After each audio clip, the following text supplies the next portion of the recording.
You know what they asked him? Tell that judge to quote his price. This lawyer knew me. He says, that man has no price. He says, no. There is no Kenyan who doesn't have a price. He says no. And in fact, that lawyer was very annoyed. He didn't want to be involved in that kind of thing.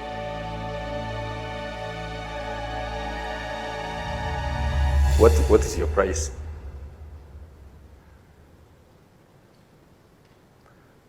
What I'm saying is, are you ready to be bought? In some places, you may not be the one making the decision. But if you agree to be used, you're just a doormat.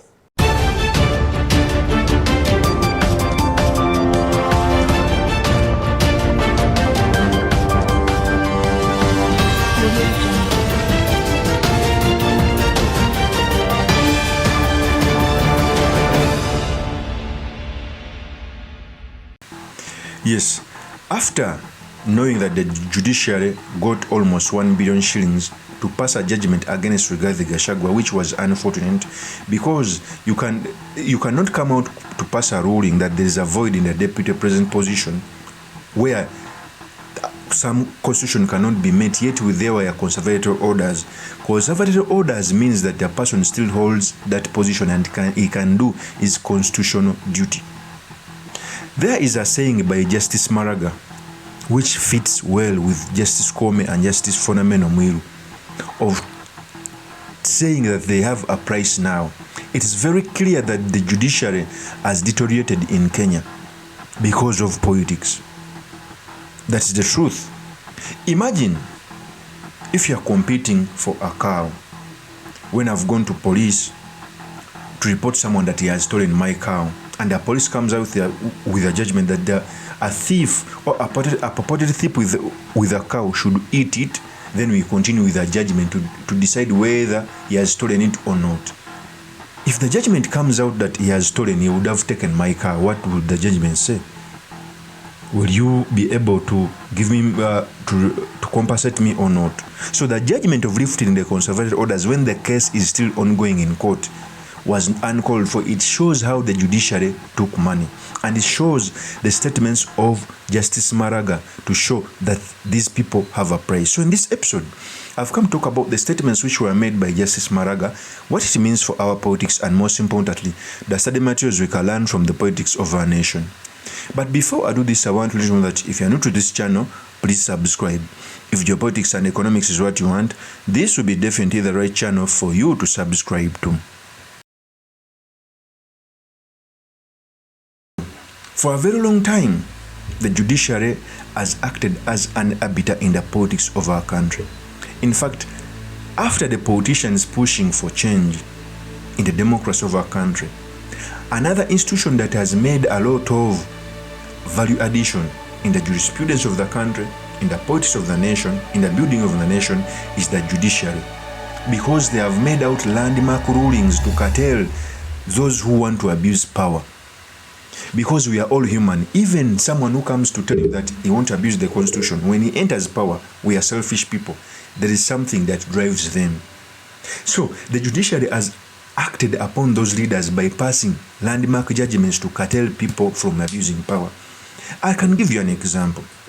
2022, that BBI was pushed through the throats of Kenyans. If it weren't for the judiciary to stop this BBI, it would have passed through.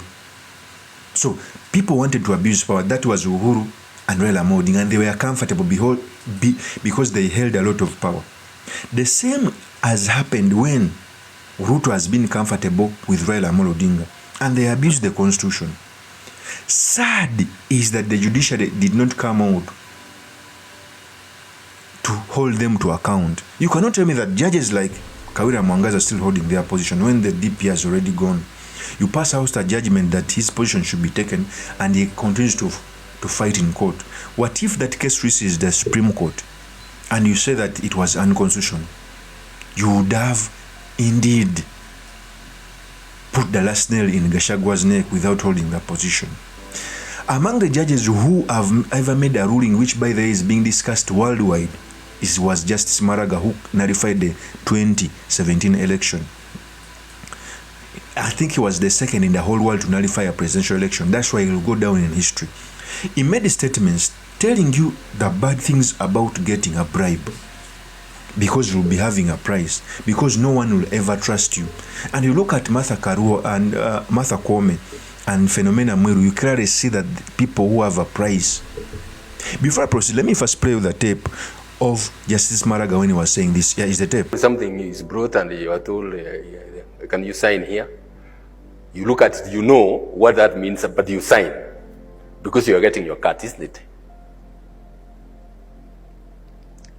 At times, some clients want you to lie for them.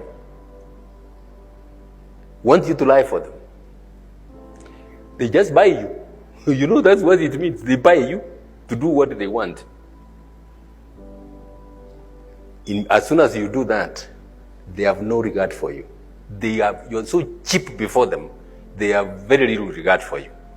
But if you refuse and stand firm, and there is a time comes later when they want somebody honest to perform some job, they will be the first ones coming to look for you. Sorry again to use another example. When I was in the High Court in 2005 in Mombasa, I made some orders which irritated some people. I restrained the coming in of sugar, worth more than 30 billion shillings. So these people, the owners were frantic. They wanted this sugar released immediately, so they went looking for a lawyer who is my friend. You know what they asked him? Tell that judge to quote his price. This lawyer knew me. He says that man has no price. He says, no. There is no Kenyan who doesn't have a price. He says no. And in fact, that lawyer was very annoyed. He didn't want to be involved in that kind of thing.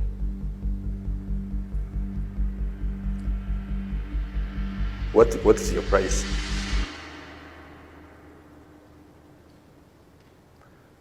What I'm saying is, are you ready to be bought? In some places, you may not be the one making the decision. But if you agree to be used, you're just a doormat. We are more than that. We are more than that. Sons and daughters of the living God, we cannot afford to be doormats. That is Justice Maraga. You cannot tell me that people will start trusting Martha Koome. Remember, even this three-bed judge which was paneled, the lawyers of GACHAGUA foresaw that they asked the judges to relieve themselves, which they refused. In big democracies, if a person comes out to complain about you, the best thing is to recuse yourself, most especially in justice. You lawyers and judges, you always tell us that justice should not only be done, but it must be seen being done. We didn't see justice being given to GACHAGUA. That is the truth. There were rumors that Martha Koome was outside the country. When it was time to swear in KINDIKI, we saw Koome around. That means Koome was around. It was tact-free to deploy MWILU to empanel the judge bench, so that on the day of swearing in, it's not MWILU to swear in the deputy president, is the Chief Justice, Martha Koome. This is going to haunt Kenyan democracy. This is going to haunt Kenyan judiciary. I had high esteem in Martha Koome, but when I look at him right now with his teeth like this, you clearly see that a person who shared 1 billion shillings amongst them, known to serve justice to GACHAGUA. It was uncalled for. You cannot tell me that you lift conservative orders for someone to swear in, as my case is being determined in court. The case that shows that I was impeached unconstitutionally, which means that you've already given your verdict that I was impeached unconstitutionally. The best thing, even if you wanted to make it quick, you would have made a quick judgment. State the conservative orders, make a quick judgment. Even if it was going to be against Rigathi Gachagua and you uphold the impeachment, it would have shown maturity. The judge coming out to say that by not lifting the conservative orders, the job which is prescribed in the constitution for the deputy president will not be done. Yet there were conservative orders. Conservative orders means that the person is still deputy president. Okay? So it was a sad state for the judiciary of Kenya. It was put to test, and Martha Koome has let the judiciary down.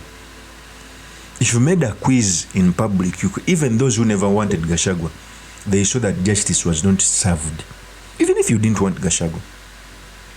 Okay? Even if you didn't want GACHAGUA. So I know this case is going to reach the Supreme Court. What is Martha Koome going to do when he's sworn in another person? That means he will be forced to uphold the impeachment motion, not to be seen as a bad person. That you quash the impeachment motion, yet the position of the DP has already been taken. Okay? So, Justice Maraga put the bar so high that every judge must follow. And the Kenyan judiciary has been taken as a yardstick in very many jurisprudence, not until that judgment. And it is not too late to redeem the judiciary under Martha Koome. Other than that, Kenya will be seen as a laughing stock. Of course, that's my opinion. Do make comments by commenting about this.